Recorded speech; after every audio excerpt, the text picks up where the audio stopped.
જય શ્રી કૃષ્ણ આંટી. જય શ્રી કૃષ્ણ. બોલો બોલો.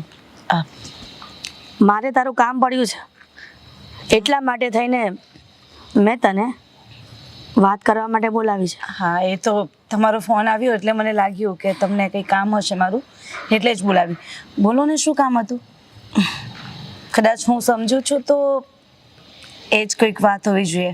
હા, તું જે સમજે છે ને એ જ વાત કરવા માટે આવી છું. એટલે તમે માની ગયા? ચાલો, હે ભગવાન, થેન્ક યુ સો મચ. એટલે તું આ વાતથી ખુશ છે? હા, તો શાક માટે ખુશ ના હો. અરે, તમે માની ગયા તો પછી સારું છે ને, કે તમારા જેવા મમ્મી કોને મળે? એટલે તમારા જેવા મમ્મી કોના હોય એવા કે જે ખબર હોવા છતાં પણ છોકરાના મેરેજ કરાવવા માટે તૈયાર થઈ જાય? તું જે સમજે છે ને એ વાત નથી. હું બીજી વાત માટે તને અહીંયા બોલાવી છે. જે એવી વાત હોત ને તો તને ઘરે જ મળવા બોલાવત અને ઘરે જ બધી વાત કરી લેત. શું કામ બહાર બોલાવું? બીજી વાત મતલબ? અચ્છા, મેરેજને લઈને મતલબ એમના મમ્મી પપ્પાને મળવાની વાત છે કોઈ? જો ને, હા, હું જાણું છું કે તું મારા દીકરાની સારામાં સારી મિત્ર છે અને દેવાંગ પણ તારી વાત ઘણી બધી માને છે.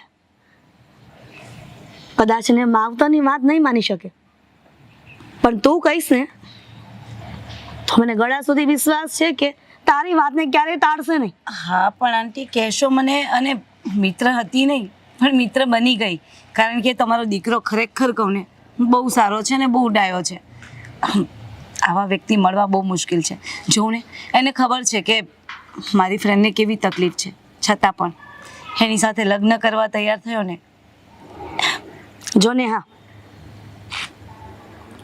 તારી ફ્રેન્ડ છે ને એને જેટલા પણ રૂપિયાની ભૂખ હોય ને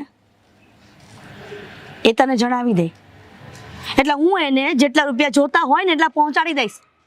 પણ એને એમ કહે છે કે મારા દીકરાને ભૂલી જાય. મારા દીકરા સાથે જે લગ્ન કરવાના સપના જોયા છે ને એને એના જીવનના જે અંધકાર છે ને એમાં દબાવીને બેસી જાય. મારા દીકરાનું આજ પછી ક્યારેય નામ ન આવવું જોઈએ એની સામે. હું તો તમને બહુ સારા વ્યક્તિ સમજતી હતી આંટી. મને એવું હતું કે તમે મને એટલા માટે મળવા બોલાવી છે કે તમે તમારા દીકરાના લગ્ન કરાવવા માંગો છો. ક્યારેય પણ નહીં. કોઈ પણ માં કે કોઈ પણ બાપ હોય ને ત્યારે પોતાના દીકરા માટે ક્યારેય ખરાબ ન વિચારે.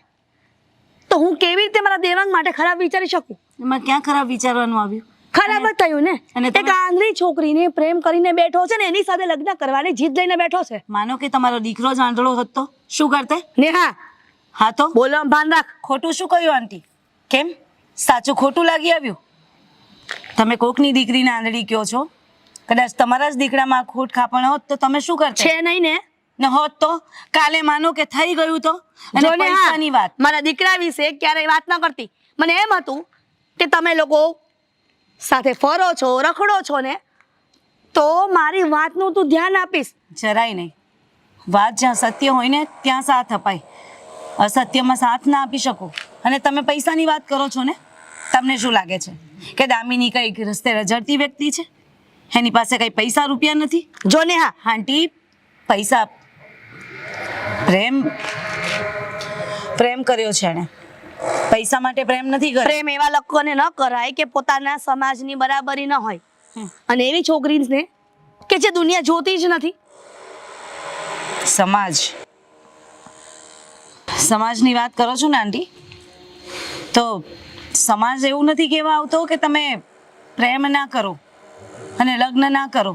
હા, સમાજ એમ કહેવા માંગે છે કે તમે છે ને તમારી હદમાં રહીને ચાલશો ને તો બહુ સારું. જો ને, આ તારું ભાષણ બંધ કર.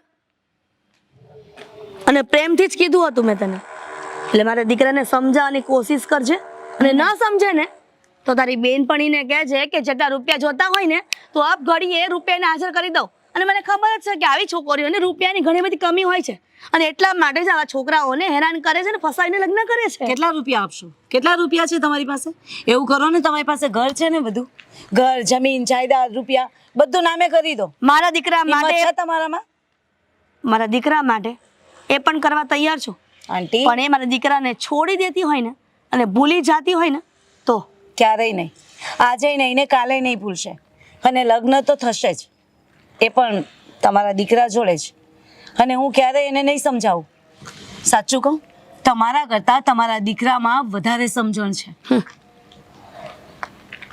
જોઉં છું હું કે મારો દીકરો મારી આંધળી બેનપણી સાથે કેવી રીતના લગ્ન કરે છે. જોઈ લેજો. અરે કંઈ કહેવાનું હોય તો હજુ કહેતા જાઓ આંટી.